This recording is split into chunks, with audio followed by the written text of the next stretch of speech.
Everybody, welcome to Pure Love Talk Season 2, Episode 14, Raising Woke Kids, Agency and Intent.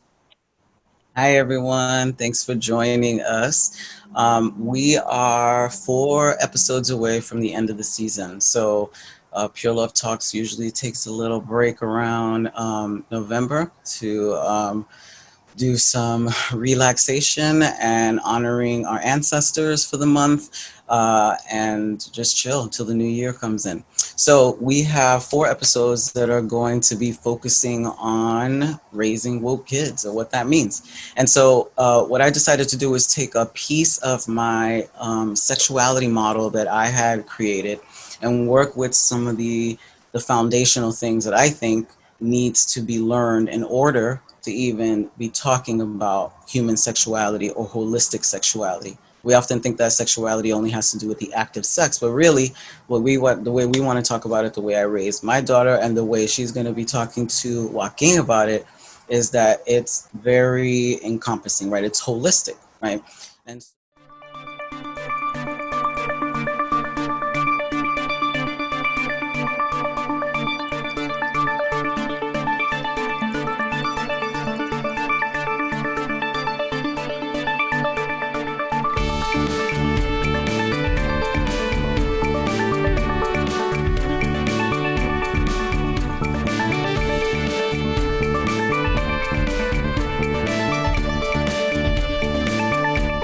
And so one of the first things we want to talk about is agency and intent. What is agency and intent?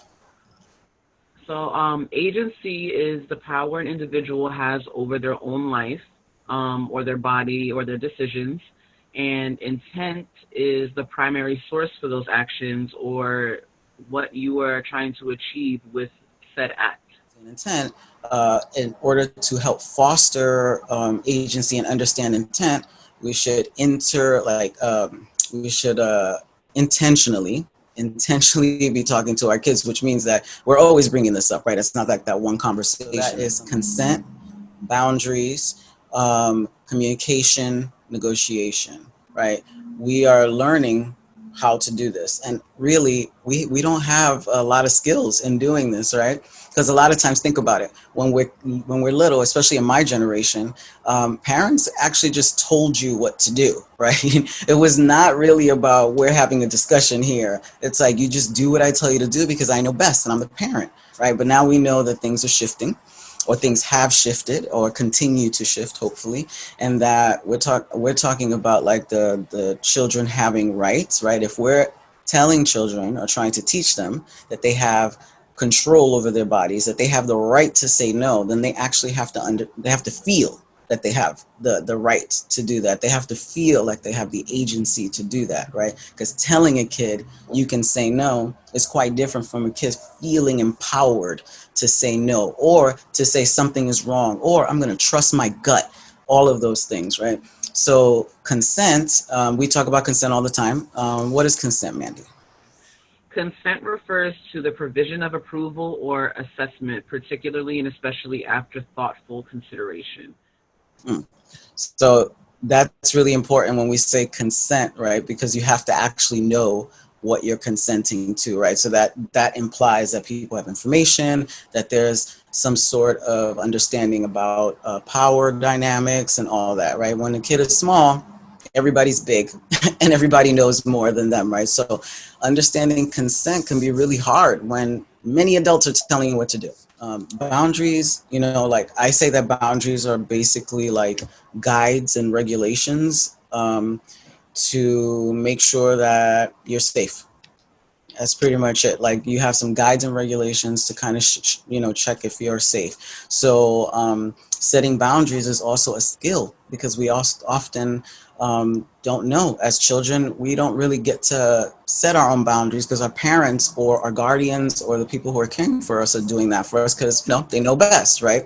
So if they're doing all that stuff, then how do kids learn about boundaries? So Communication is imparting or exchanging of information or news.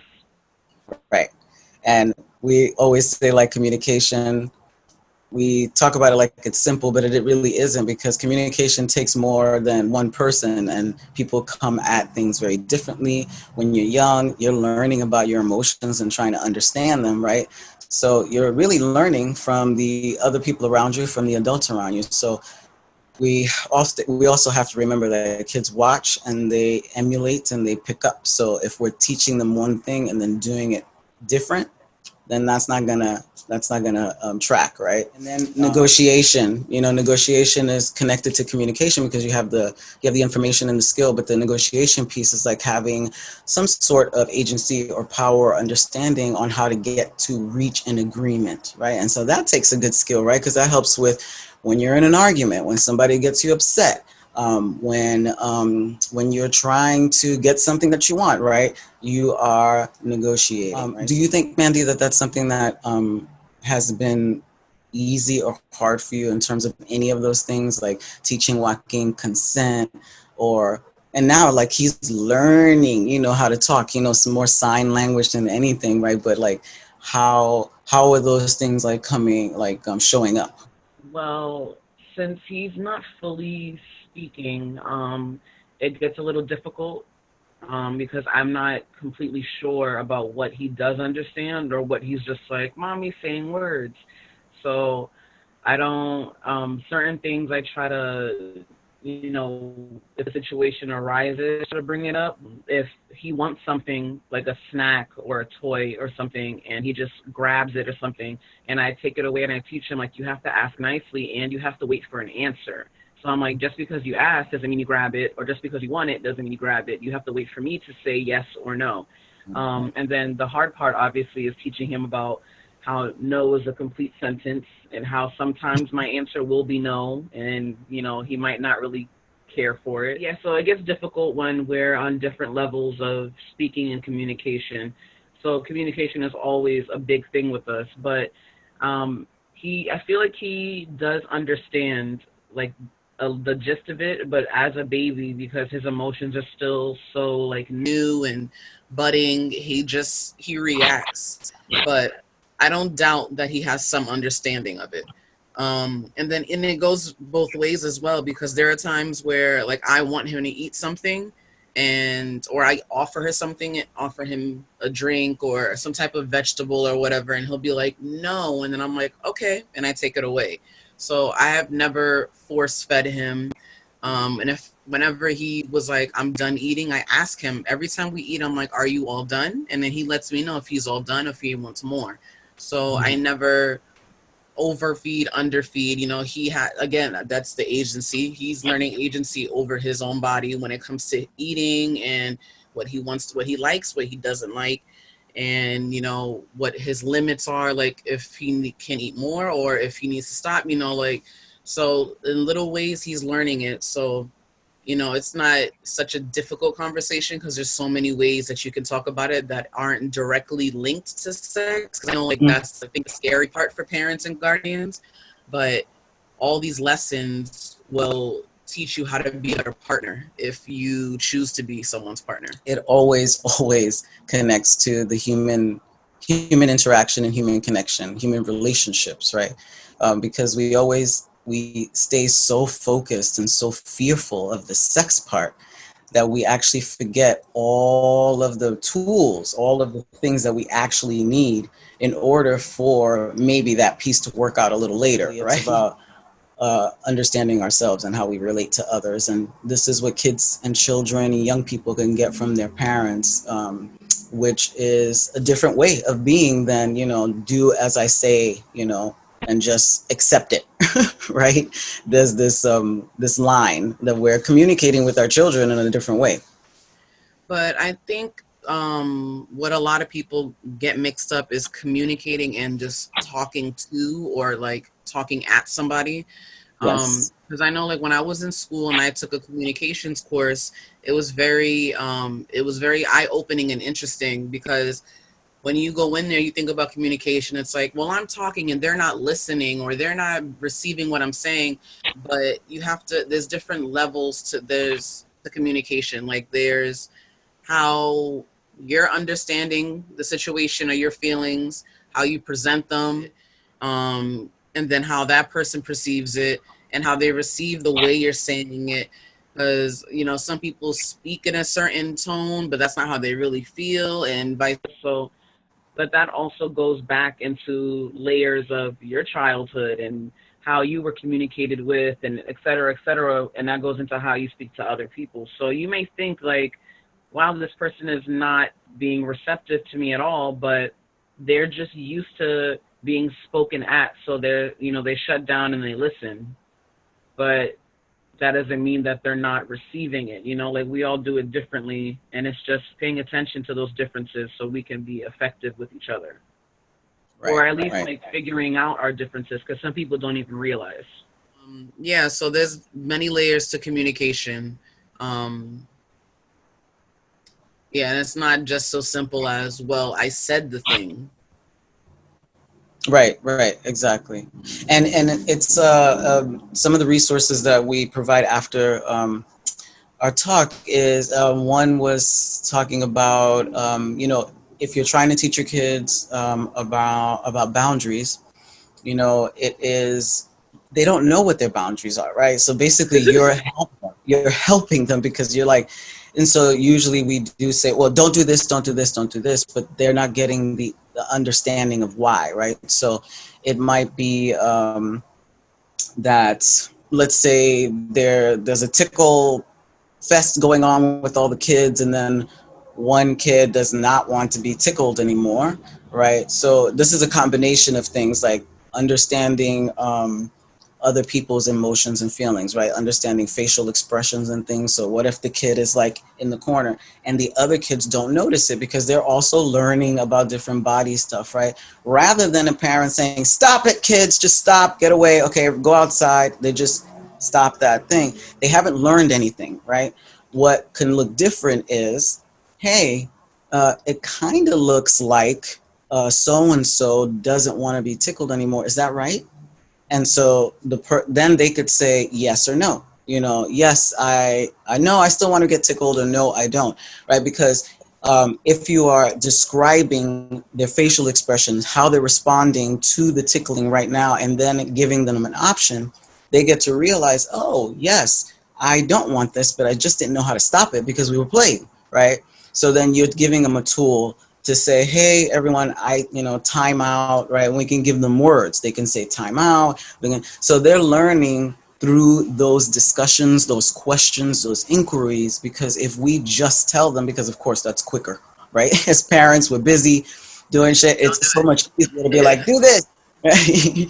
But in the long run, it really, really helps because they really get to see, and then they notice with other children. And even when, something that Joaquin loves to do, Joaquin is so obsessed with his belly button. So he's always like in his belly button and putting up his shirt and showing his belly button, right? And so, I think about that a lot because I'm like, that's so cute. And if Joaquin was a socialized girl in society, putting shirts up after a certain age would not be acceptable, right? So it's certain things we're thinking about what's acceptable in private, what's acceptable in public. And also, he loves to want to touch my belly button, right? And so I don't like that. I don't like my belly button being touched. So he's constantly coming up to me and putting up my thing, and I always tuck my shirt in, and I say, Joaquin, no, I don't like that. I was like, this is my body. I don't like it. And I try very hard to show my facial expressions to show him, no, no, no, I don't, like, so that he can see. And then Mandy sometimes says, look at Welly's face, look, so he could understand. And I could easily just put my shirt down, walk away or anything, but he's never going to understand that that is my boundary and that he cannot cross it. And then if he puts up my shirt afterwards, then I could say, I said no, and you did it anyway. So now I don't want to sit here anymore. I want to go upstairs, or I don't want to do this or that, right? So that then he understands the consequences. I have to do the same because since he is a breastfed baby, now that he's not breastfed anymore, like I feel like he misses the connection with my breast in a way. So like if we're changing and I'm topless, I catch like the stairs, or he'll try to grab them, or like if it like sometimes it might slip out of my shirt or something, he'll just like try to poke. Or if I'm putting him to sleep, sometimes I find him like just trying to like caress it and stuff, and I have to be like, no, thank you. Mommy doesn't like that. Please stop doing that. Because then I'm just like, that's weird. You're trying to rub my nipples. I know that you're a baby. You're doing it for comfort, but it's very inappropriate. So I'm like, please stop. Mommy doesn't like that. So certain things like that, you know, baby stuff, but you still have to teach the lesson before he's pulling out everybody's boobs, you know? Right? He's probably like, oh, he's mourning the boo. I'm sad too. I'm sad too. I miss it. Oh my goodness. Um, you know, and thinking about like agency, it's about like helping kids make decisions. Again, back to it's so much easier for a parent to just make the decision for kids because life and busy and you know, but as much as you can, allowing your children to make decisions for themselves is really great. Even if you don't agree with that decision, and if you think it's wrong, because then that child will learn from that mistake, and then you can talk about what they learned from it and build from there. Because if if you keep protecting them from those things, then they'll never have any experience in dealing with anything that might be difficult or challenging or anything like that. You want your children to have these tools and be as much tools as possible, you know, to try to interact with other people and to engage in a good way and to get what they want from that conversation or that interaction, you know. So decisions, and what I'm thinking about the decisions that we give like to help with Joaquin, I'm thinking about one in particular. I think I told the story a million times, but I love it. And it's you when you were a kid, every day to get to school, to get dressed. It'd be like below zero outside, and Mandy wanted to wear like a skirt with flip flops and maybe some like tube top or something, some ridiculous summer outfit that never matched. It was like all these different funky colors, and every morning it would be a fight because she wanted to wear this thing she wanted. And I was just like so stuck, and I was just, listen to me, like, this is what you have to wear. It's cold outside. I have style. I mean, really, you do have a style. So I decided that one morning I would take out, I got up a little earlier, of course, and I took out 3 different outfits of my liking, you know, 3 different outfits that were, you know, weather appropriate. And then when she got up, I was just like, look what you have here. And you were like, what? I was like, today you get to choose what you wear to go to school. It's all yours. And it was like, oh my God, I get to choose. You were so excited. And we started doing that because even though it wasn't what you would originally pick in the moment, of course, you're young. I have to give you the parameters for what is good for the weather. And now within that parameter, you get to choose. And you loved it. And that happened for a good while. And we were getting along great after that. But that's a good example of you know, choices, making decisions. In one of the articles, a parent says something about brushing teeth. You know, we have to teach our children to brush their teeth because it's important, so their mouths won't go, you know, damaged, their teeth won't get damaged and stuff. So that's not anything to negotiate about, right? Brushing your teeth, but you can negotiate if they brush their teeth before they put on their pajamas or after they put on their pajamas, right? So even when there's pushback, there's always a way to work in a different question or a different scenario, and it really teaches some negotiation skills, right? It's like, what if we do this instead of this, right? And then you are teaching some vital skills for life in general. I mean, just life in general. Yeah. Yes, compromising. That's a huge win when you have kids is to compromise. Um, Yeah. but I kind of do some of the decision making with him now. Now that his palate is so wide and he likes to eat so many things, and now that he's learning how to point to stuff and be like, "I want this, please. I want this, please." So Since we're still trying to understand his language, I'm always like, is it this that you want, or do you want this? Or sometimes he'll just be pointing to random things, and I'm just like, okay, you're just pointing at everything right now, so you can either have this or you can have this. Which one do you want? And then he's like, okay, I picked this one. And I'm like, all right, you chose it. That's what you're going to get. So, you know, I feel like he has a lot of agency, even for a child, because we're doing this with him. So I know that he knows, like, I'm going to do this and I can do this. And if I don't feel like it, then I won't feel like it. But, you know, obviously he's still learning because he's only a baby. But he's getting the lessons, which is the important part. Yes.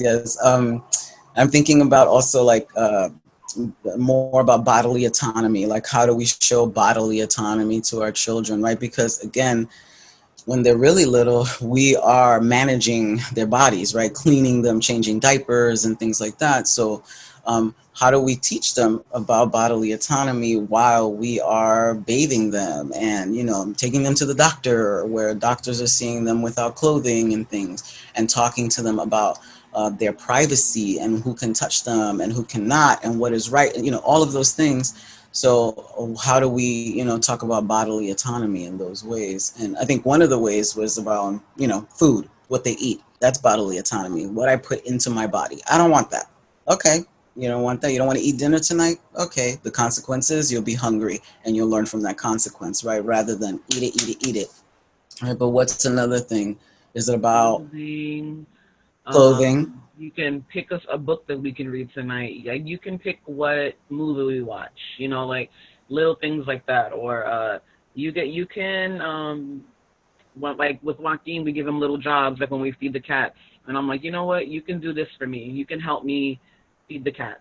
And he feels so like responsible and important. He's like, this is my job and I did it. It's so sweet. I love when he does his little job in the morning. He's just like with the cat bowl and looking behind to see if we're walking there to put the food down. So careful. Yeah, so that is one job and he is so proud of it. He laughs every time we're done. He's like, yeah. And I'm like, yep, you did it. You did it, baby. He reminds me, he'll be like, and I'm like, okay, you're right. Yeah. I had to feed the cats. Very serious about his occupation. Yes. And also you're teaching him a lot about like the consequences of his actions when he throws something down the stairs, right? He has this thing throwing every item needs to be thrown down the stairs. Right? But then he cries about the thing that he throws down the stairs. So Mandy is trying to talk to him about, if you throw this down, it's no longer here. He hates that lesson because we're on the porch. He throws stuff off the porch, and I'm like, oh, that's it. It's gone. And he's like, what? And I'm like, but I told you, if you throw it, that it's all done. I'm trying to teach you. Please stop throwing things. If you throw it, you can't have it anymore. So he gets very upset, and he's lost plenty of balls and toys and a whole bunch of stuff because things just get thrown off the porch, off the front porch, the back porch, off the stairs. But that's still a lesson he has to learn. He is still learning it, but it's a repetitive lesson about what happens when you have this action and this is what happens, right? And then again about social skills and reading body language. I think that's really important. And we have a little wheel in my room that it kind of shows happy, sad, angry, all these kind of faces. The emotion wheel. Yeah, and it's really important to really notice that. And you can figure those things out together when you read a book to your kid. How do you think this person feels? How do they feel? You know, like really talking about facial expressions and why people are acting the way they do. Understanding human emotion is really important. And they pick that up. They will learn as little as they are. As little as Joaquin is, he knows when you're sad, how he behaves when you're sad, right? Like going up to you to like touch you like this. He understands that. He's giving you tenderness, right? He's seen that. And so he's very affectionate baby. Very affectionate. Right. He is. And so that's why it's really difficult too with the, with the yelling and stuff and yelling is definitely a thing that I am challenged with. I didn't believe in hitting, like with Mandy when she was growing up. It was like, write an essay. We're going to talk at length about this shit. And she hated it. but no hitting. And that was my choice. And I, you know, and so if you're trying to teach your child that hitting isn't the answer and that hitting isn't the way that they should be out in the world, if you do hit them, that is a very contradictory message, right? And so that's the way they think that it's going to solve that problem, that issue, right? So really having really intense introspective things happening, thinking about what is it, rearing styles and punishments and consequences. That is a personal choice. And so thinking about what the impact is in the world, right? I saw this little meme somewhere. Oh, I have to show it. It's like parents, remember that one day your kids will be let loose out into the world or something like that, in terms of what we teach them.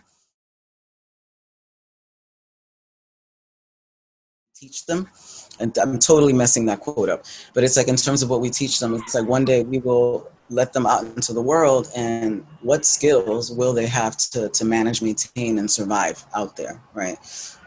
So this is for everything. I mean, this information and these skills about intent and agency has to, for me, like, again, is the foundation for how we communicate or how we understand ourselves and what we want and don't want. And it is also about how we show up in the world. So it's really like this personal, interpersonal, and then like this larger societal thing, right? It really is how we show up in the world, how we care for one another and how we see one another. And I think we see a lot of that now in terms of like what is happening in the world right now. Black Lives Matter.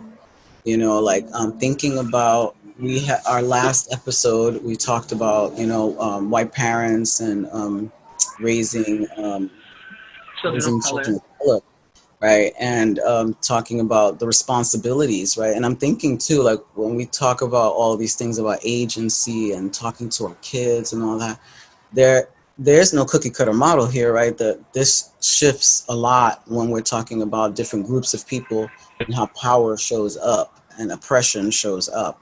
You Especially when know? you talk about black bodies, all these things are very, very important because historically, black people and people of color have not had any agencies over their bodies or their voices, anything that happens to them.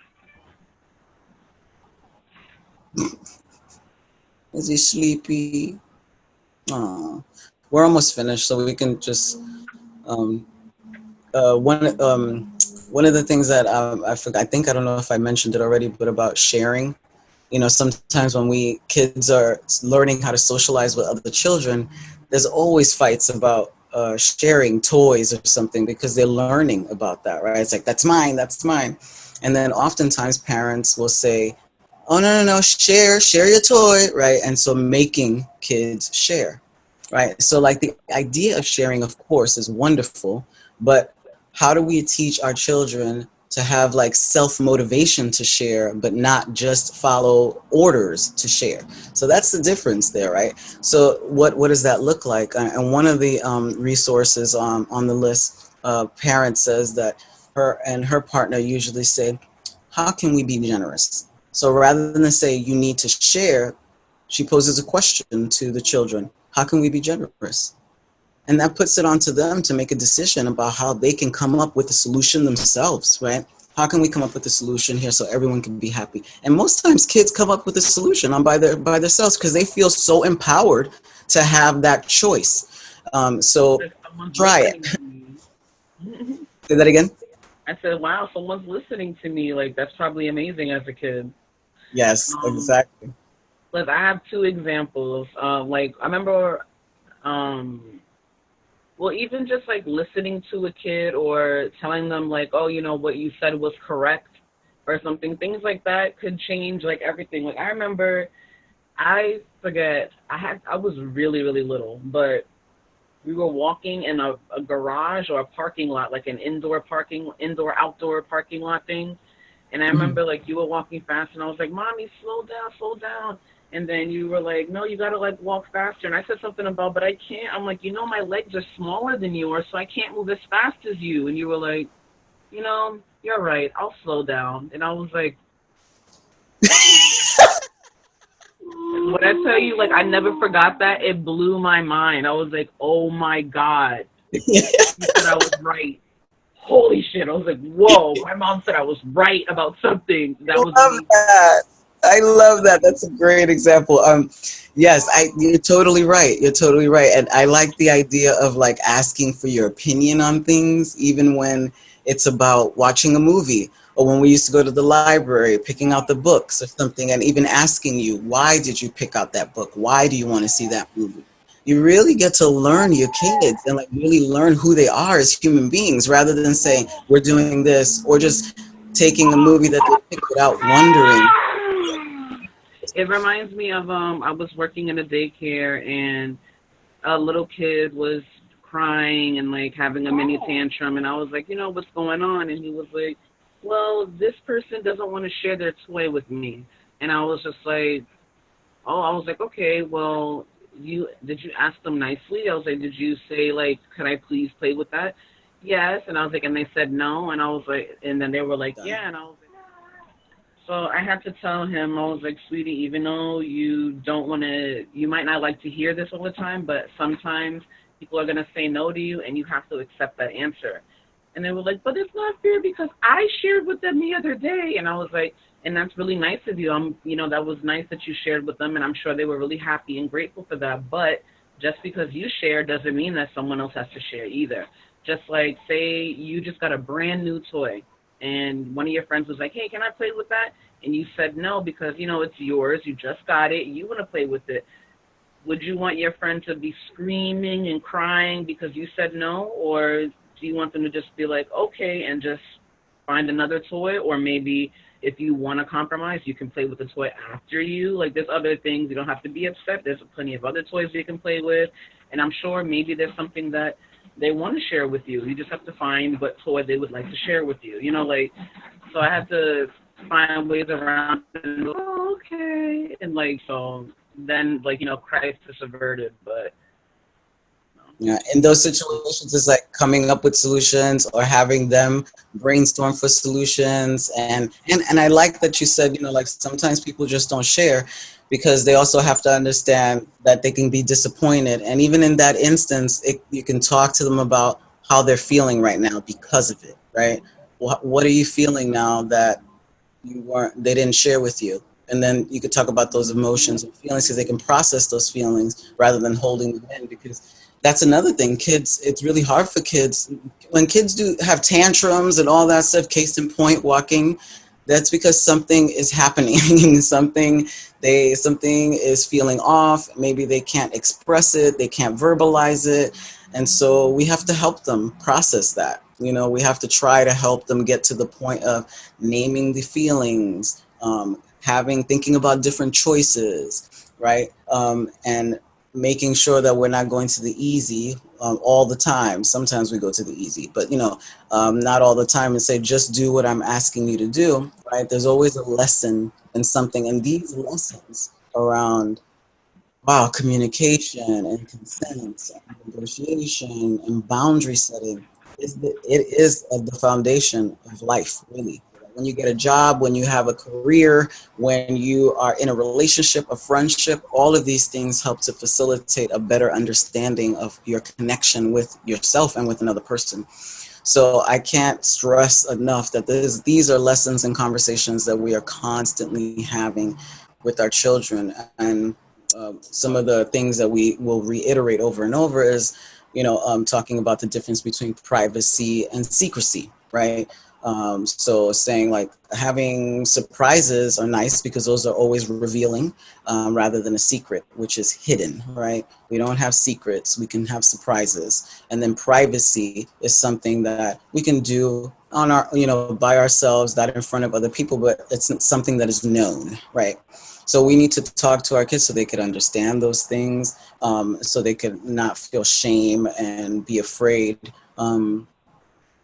And also the number one thing that we're always talking about is when we talk to our children about our bodies, when we talk about bodily autonomy, We need to teach our kids the proper names to bodies. Now, you can teach them little cutesy names as well, but they should know the actual names to body parts and not feel shamed to talk about them, because they could easily talk to you about anything that may be happening there, health-wise, or if something did happen, you know, which we don't want, right? It's good for them to know everything about their body that they can know. He's been knocked out So, this whole time. oh, good. Okay. Like, Poor baby. Look at that baby. it was like, he was so upset, like, put me to sleep. Poor baby. Oh my God, so funny. Like, that was like 5 minutes. He's completely out. When you, especially with family members, family functions, or just social gatherings that you have with your children, and they're seeing family members or your friends, and it's always like, oh, give blah, blah, blah a hug. Give them a kiss. Go say hi or something. Excuse me. And then there are instances where your kid's a little standoffish, or they're just like, no, or they run away, and or like, you know, like sitting on someone's lap or something like that. And in that moment, you know, I guess most parents don't think about it, or they just like, come on, you're being rude, and not thinking about, well, maybe my child is uncomfortable. Maybe there's something that happened that I didn't know about, or, you know, or whatever reason, or maybe they just didn't want to give that person a hug, and that's valid as well. But, you know, just to teach them that it's okay, number one, to not want to do certain things. And it's okay to, if you have done things in the past, to change your mind, to not want to do things in the future, and vice versa. That they have the choice and the right to say, I don't want to do that, or even if they want to negotiate and be like, well, I do want to say hi to this person, but I don't want to hug them. Can I just wave? Can I just do this? Giving them options in that too, because if you're teaching them that their body is their own, then that it definitely goes with sharing it with other people, related or not, because that's also a big thing that you have to teach them, that a lot of people teach their kids that strangers are the people to be afraid of, but sometimes it's the people right in your home. So you have to teach your children that even if they've done something in the past, they have the right to not do it in the future, and vice versa. They have the right to change their mind, and they have the right to their bodies. And if that uncle or that aunt or that cousin or that family friend doesn't make your child feel right, or they react a certain way, or even if they just don't feel like it, just listen to them. It really doesn't cost you anything or hurt you to allow your kid to be like, I don't feel like hugging this person. And you're like, okay, that's fine. You don't have to hug somebody. Like, it's not going to end. It's not the end of the world of somebody feeling a tad bit like, oh, I didn't get a hug from a kid. You know? Again, just like you taught the other kid with not the sharing, right? It's like sometimes people don't get what they want, and that's okay.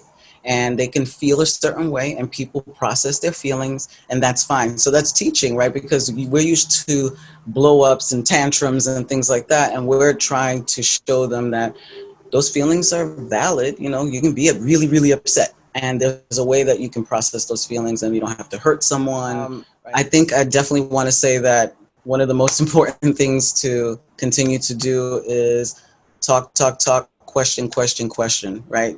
Ask lots of questions and allow your kids to ask you questions, because it is a great conversation.